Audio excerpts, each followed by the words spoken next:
Bak gene beni beğenmezler. Ta Fransa şekerlerini getirdim yanımda ki. Birer tane dağıttın bıraktın oraya. Kız dişleriz çürür dişleriz. Aldı koydu oraya, benimkini de Mihra'ya verdi. Kibar abla. Allah razı olsun. Ben Tayyip Erdoğan mıyım? Çay mı dağıtıyorum da paket vereyim? Birer birer. Niye veriyor diyor zaman.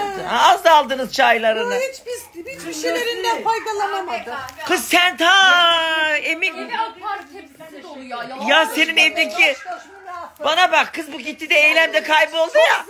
Bana bak Nesli. Eren'i kaybettiği miting hangisiydi?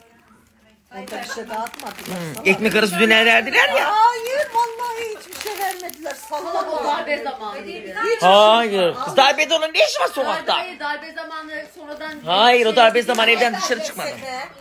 Darbe marbe ya şu an zarar veriyor.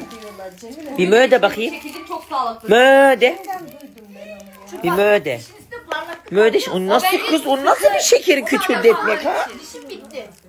senin evin yukarıda. Ha yazmış herkes ki Kadir'in aynı sofrada ekmek yediği nasıl bir eve almıyor.